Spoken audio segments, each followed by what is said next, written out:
Now we shall begin. You should answer the questions as you listen, because you will not hear the recording a second time. Listen carefully and answer questions 1 to 4. Hello, Theatre Royal Plymouth? Hello. I'd like to make a booking, please. Yes. What is it you want to see? The Imposter. Right. And which day did you want to come? Friday the 25th. Just a moment and I'll check availability on the computer. Oh, sorry, we're fully booked for that performance. Oh dear. What about the following day then? The 26th? Yes, that's okay. We've got 2 performances on that day, one at 3:30 and one at 7. Which would you prefer? Oh, the later one, please. How many people? Well, there are 4 of us. Are there any concessions? Any children? Oh, I'm not sure. My daughters are 15 and 12. Do they get concessions? Only the 12-year-old, I'm afraid. So that's 1 child and 3 adults. Any idea where you'd like to sit? Stalls or circle? Tickets for the stalls are a bit more expensive. £12 for adults and £8.50 for children. The circle costs £10.50 and £6.50. Do you get a good view from the circle? Oh, yes. And in fact, we've got some seats left at the front, if you'd like those. Right. We'll go for those then. Right, that's seats A21 to 24 then. They're very good seats. That sounds fine. So let's see, that comes to £38 altogether for the tickets. How do you want to collect them? Shall I put them in the post? They'd be sent today by first-class mail and there'd be an additional charge of £1 to cover postage and administration. Or do you want to get them from the box office yourself? Oh, yes. Could you send them, please? No problem. That'll be £39 altogether. Before you hear the rest of the conversation, you have some time to look at questions 5 to 10,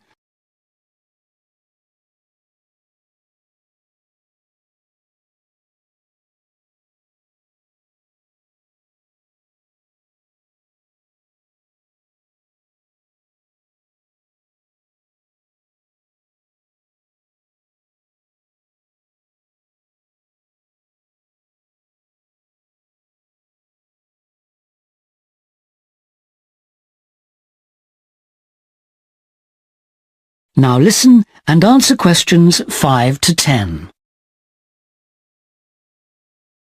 Could I just take your card details? What kind of card is it? Visa? Switch? MasterCard. OK. And the number? It's 3290 5876 4401 2899. 2899. OK. And the name on the card, please? It's Mr. J. Whitton. WHITTON. N for never or M for mother? N for never. Thank you. And now I've nearly finished, but I just need your address and postcode. Yes, it's 42 South Street. OK. Is that Plymouth? London. And the postcode? It's SW2 5GE. That's fine then. The ticket should be with you tomorrow. Is there anything else I can do for you? Yes, I was wondering if I could get regular information about what's on. Certainly. I can just add your name to our mailing list. Would that be OK? That would be very good. Yes, please. Oh, and there is something else, sorry. One of our group is hard of hearing, and I've heard that you can supply special headphones. That's right. As long as you tell us in advance, we can always do that. I'll book those for you now, and you can just collect them from the box office before the show. Thanks very much for your help. No problem. Thank you for calling. Thank you. Bye. That is the end of section 1.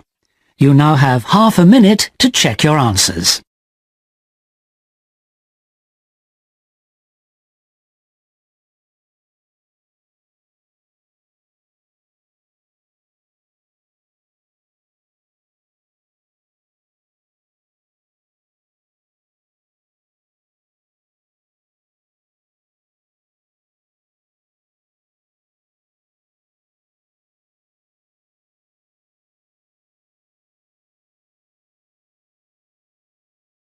Section 2.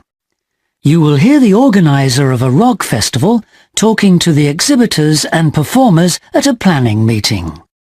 First, you have some time to look at questions 11 to 17.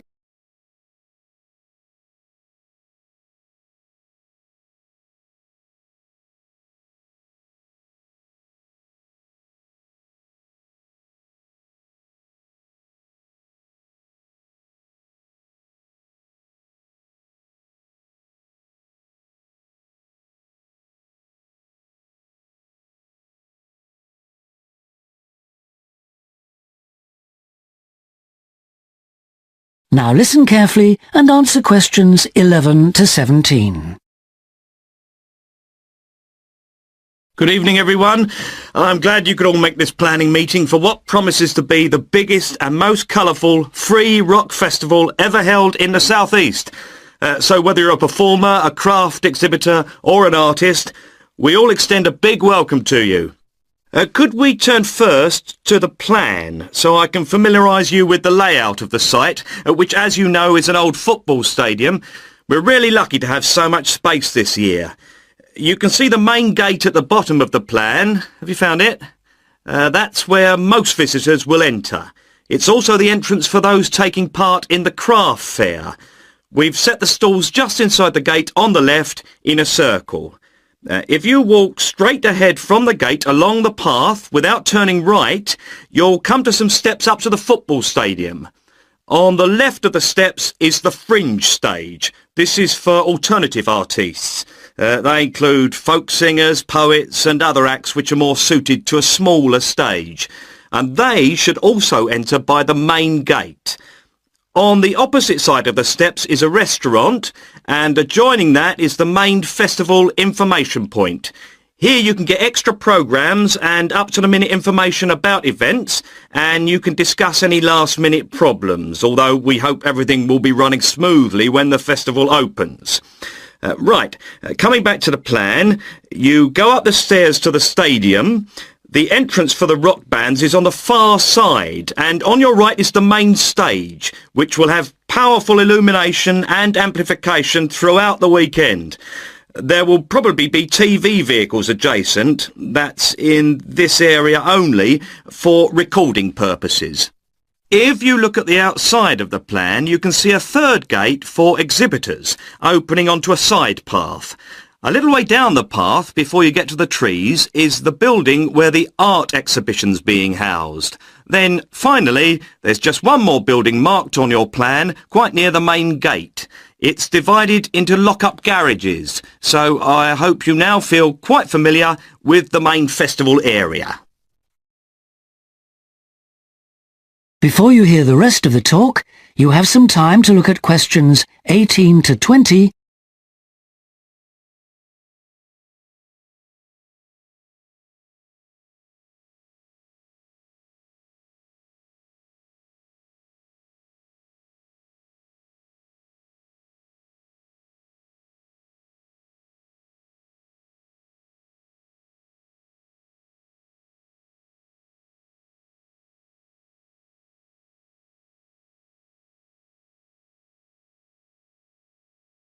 Now listen and answer questions 18 to 20. We also hope that you'll have received your welcome pack. In it you should find 2 parking tickets for yourself and anyone assisting you, an armband to indicate that you are an official visitor, one of our brilliant yellow badges with the new festival logo, a festival programme and several sheets of information that we'd ask you to study carefully before the event. Please could you note that all setting up of stalls, displays and so on should be completed by 9:30 a.m. and that, unfortunately, we won't be able to allow any vehicles to enter the festival area after that time. Yeah, it's a big site, but even a few vehicles parked in the wrong place can block the paths. With crowds of people, and we are expecting several thousand, this can merely be a nuisance, but if there's an emergency and access for an ambulance is blocked, the situation will become not just annoying, but also dangerous. And don't forget, it could be your mother or your child who needs help. Several exhibitors and craftspeople have asked us if any provision can be made for overnight storage of tables, chairs and display items rather than having to take them home and bring them again. We're pleased to say that a limited amount of space has been made available in the building near the main gate. You'll be issued with a yellow ticket to reclaim your property, similar to the red parking tickets, so do check you bring the right one. But please understand that this is entirely at your own risk, as we can take no responsibility for items lost or damaged. I think that's all I have to say at this point, but thank you all for your attention. That is the end of section 2.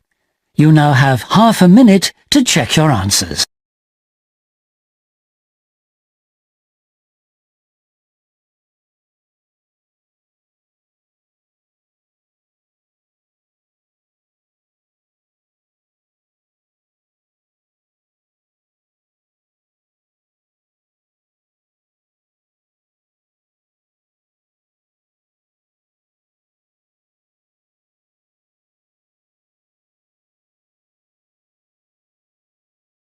Now turn to Section 3. Section 3. You will hear a conversation between a professor and a student talking about taking a course. First, you have some time to look at questions 21 to 25.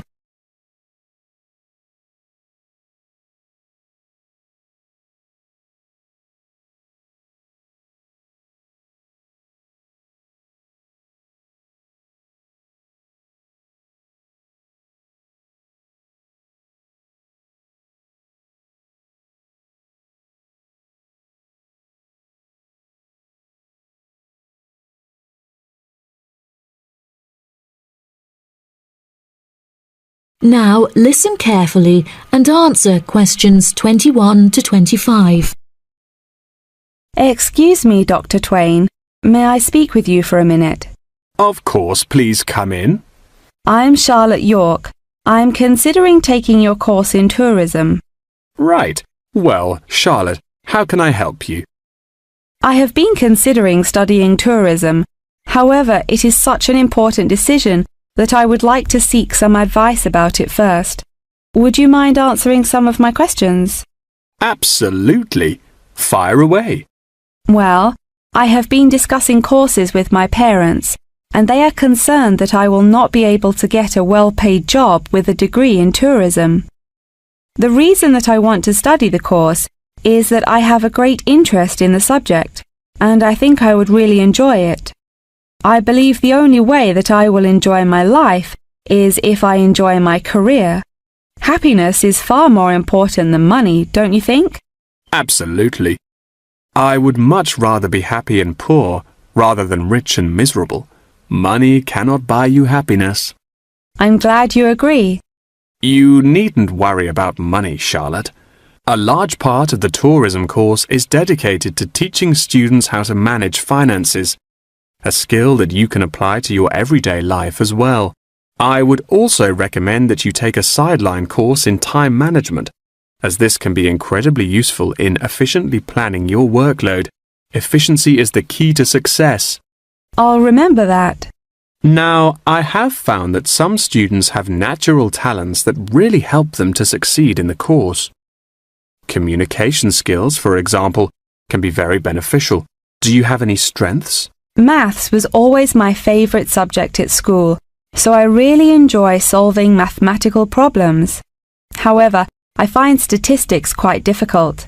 I have always been very capable and self-sufficient. I have a lot of confidence in my abilities and will take the initiative in situations without needing to depend on anyone else for their help. That's a really great quality to have and will be particularly useful if you choose to study tourism. That's great. I would recommend that you spend some of your time researching the course. A lot of people who are uneducated on the subject claim that tourism is a shrinking industry and that it will become irrelevant in the future. If you study the published research, however, you will see that the truth is quite the opposite. The industry has, in fact, grown significantly as people have developed an ever-increasing interest in culture and travel. Have you compared the university course with a polytechnic? Yes, I have. I was interested in studying the course in modules. However, the university doesn't offer that option. I don't have enough funds to be able to attend an expensive university, so I was relieved to see that the course is quite affordable. I also considered attending a summer school instead of university to save money, and so that I could work during the rest of the year. But I really wanted the university experience. I think that university would suit you well. Before you hear the rest of the conversation, you have some time to look at questions 26 to 30.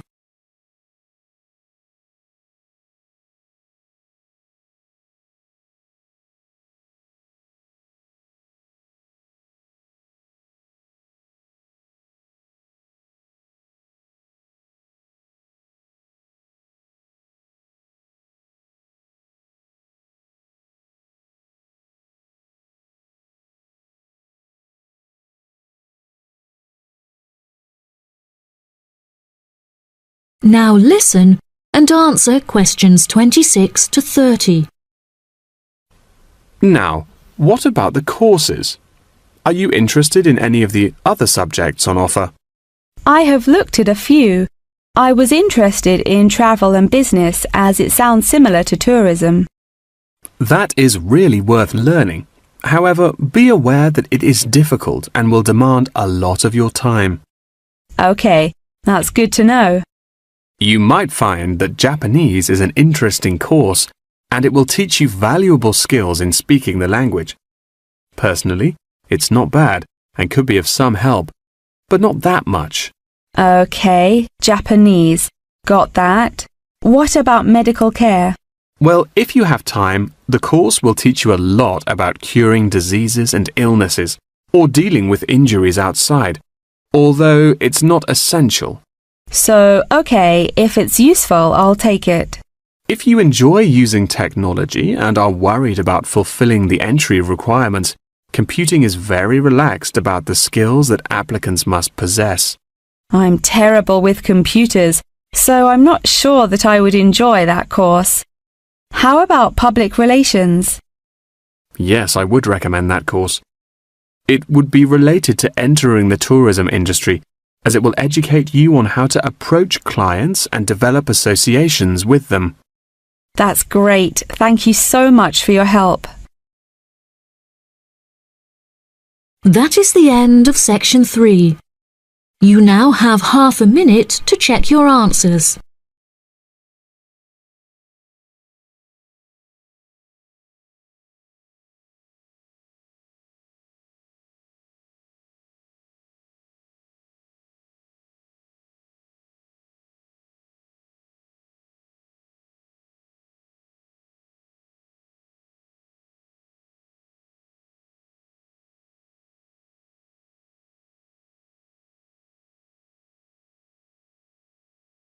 Now turn to section 4.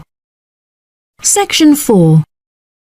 You will hear a talk about the practice of company outsourcing. First, you have some time to look at questions 31 to 40.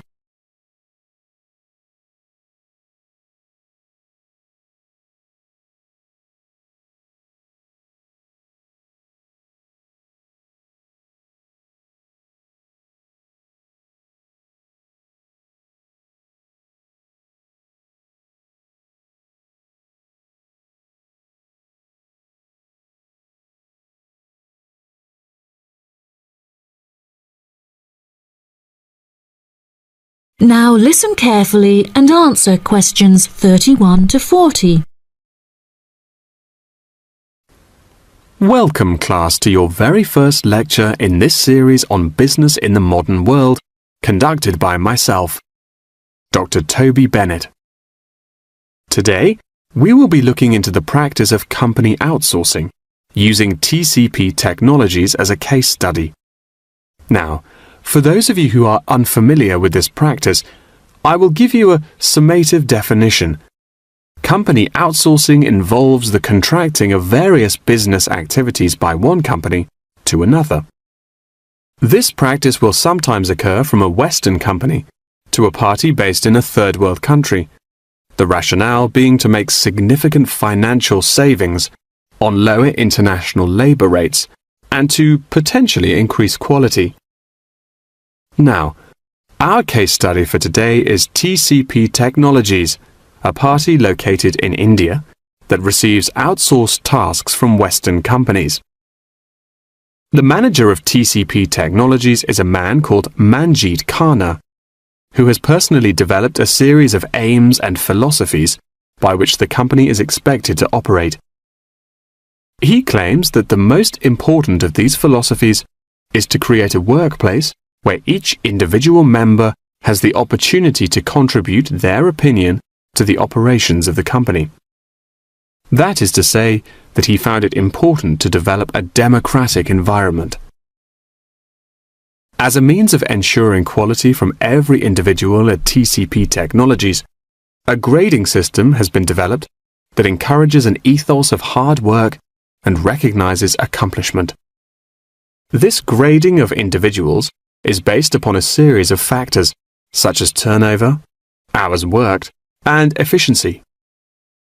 Every month, Khanna publishes the grades on an internal website, where staff can access not only their own grades, but also compare it to others. A spirit of playful competitiveness has developed through this method, which has resulted in increased efficiency and turnover across the company. Khanna also saw it as essential to develop a culturally diverse group of employees as a means of presenting a multifaceted image that would appeal to a host of potential employees from across the globe.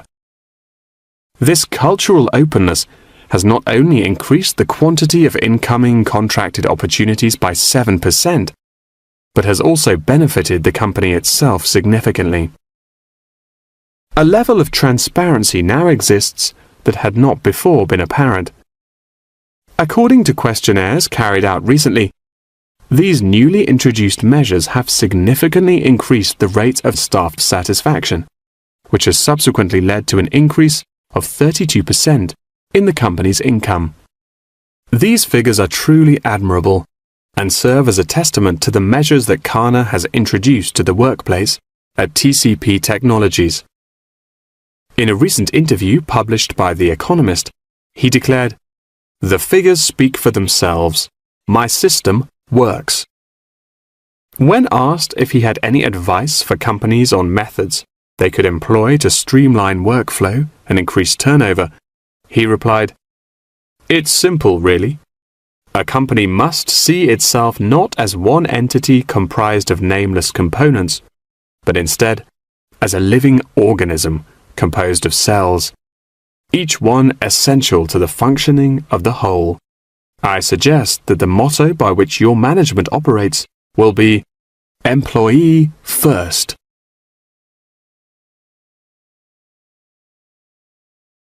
Many benefits have been reaped from the aforementioned changes in management style, such as a significant decrease in staff turnover. This improvement alone has solved many problems that had before stunted the growth of the company. A lot of these improvements came from the realization that the solution does not have to be produced internally, but can come from any other company. The grading system also immeasurably enhanced the dynamics of the company. The fact that this measuring system is solely produced for staff members and inaccessible by management means that it cannot be used as a judging criterion for promotion. It has proven itself a relaxed and informal means of stimulating workflow. When asked about specific features of his managing style, Khanna mentioned that it is important for him to respond personally to any complaints filed by staff members. Having found the existing complaints process slow and ineffective, he introduced a new online system that created a direct line of communication between Khanna and all employees of the company. The complaint form, dubbed by Khanna as a ticket, eradicates the middleman is easily accessible to all employees online, and has an interface that can be instinctively navigated. Any staff-related complaint, such as those relating to air conditioning and food quality, can be submitted directly to Canna via this online system. Entitlement to vacation is also a popular issue discussed through this forum. The main benefit of using this system is that staff must include their personal details on the ticket before they are able to submit it. In the past, anonymous complaints had been the root of much confusion and caused many wasted work hours, so the new system has put a ban on this form of complaint. That wraps up the lecture for today. Please remember that attendance is mandatory. That is the end of section 4. You now have half a minute to check your answers.